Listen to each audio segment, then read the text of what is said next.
Depending upon how well you want to do, and particularly if you're starting a company, you need to work super hard. So what does super hard mean? Well, when my brother and I were starting our first company, instead of getting an apartment, we just rented a small office and we slept on the couch.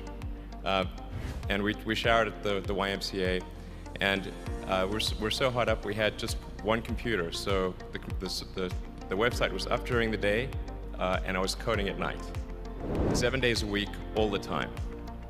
And I sort of briefly had a girlfriend in that period, and in order to be with me, she had to sleep in the office. So work hard, like, I mean, every waking hour. That's the thing I would say, particularly if you're starting a company. And I mean, if you do simple math, say like, okay, if somebody else is working 50 hours and you're working 100, you'll get twice as much done in the course of a year as the other company. The other thing I'd say is that if you're creating a company or if you're joining a company, the most important thing is to attract great people. So either join a group that's amazing, that you really respect, or if you're building a company, you've got to gather great people. I mean, all a company is a group of people that have gathered together to create a product or service. And so depending upon how talented and hardworking that group is, and the degree to which they are focused cohesively in a good direction, that will determine the success of the company. So do everything you can to gather great people if you're creating a company. Then I'd say focus on signal over noise. A lot of companies get confused. They spend money on things that don't actually make the product better. So, for example, at Tesla, we've never spent any money on advertising. We put all of the money into R&D and manufacturing and design to try to make the car as good as possible. I think that's the way to go. So, for any given company, just can keep thinking about, are these efforts that people are expending, are they resulting in a better product or service? And if they're not, stop those efforts. And then the final thing is to sort of don't just follow the trend. So you may have heard me say that it's good to think in terms of the physics approach, or first principles, which is, rather than reasoning by analogy, you boil things down to the most fundamental truths you can imagine, and you reason up from there. And this is a good way to figure out if something really makes sense, or if it's just what everybody else is doing. It's hard to think that way. You can't think that way about everything. It takes a lot of effort. But if you're trying to do something new, it's the best way to think. And that framework was developed by physicists to figure out counterintuitive things like quantum mechanics. So it's really a powerful method. Anyway, so that's, and then I think that the final thing I would encourage you to do is, now is the time to take risk. You don't have, you don't have kids. Your obligation. Well, sorry. Probably don't have kids.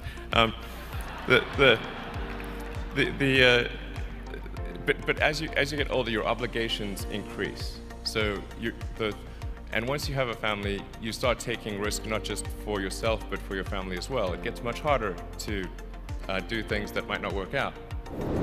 So now is the time to do that before you have those obligations. So I would encourage you to take risks now. Do something bold. You won't regret it. Thank you.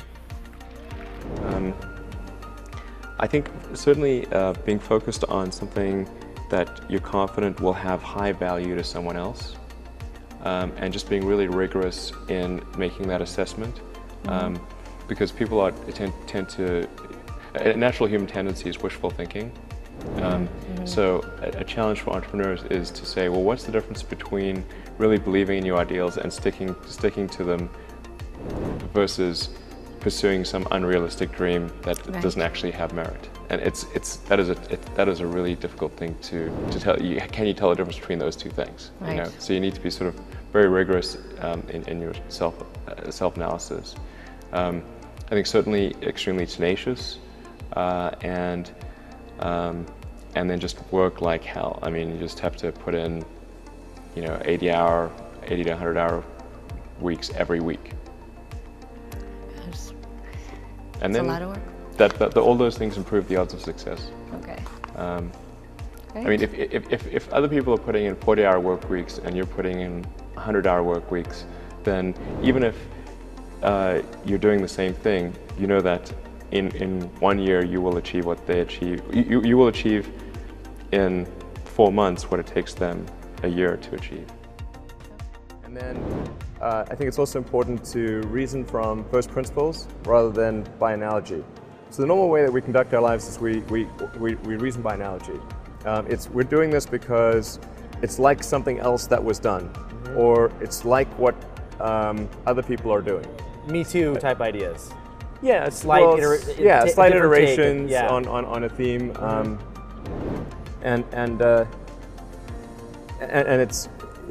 it's kind of mentally easier to reason by analogy rather than from first principles. But by first principles is kind of a physics way of looking at the world, and what that really means is you kind of boil things down to the most fundamental truths, and say, okay, what are we sure is true, or as sure as possible is true, and then reason up from there.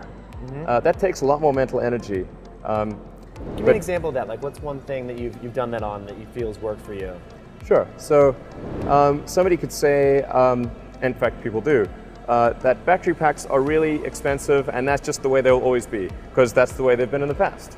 You're like, well, no, that's pretty dumb, because if you applied that reasoning to anything new, then you wouldn't be able to ever get to that new thing. Right.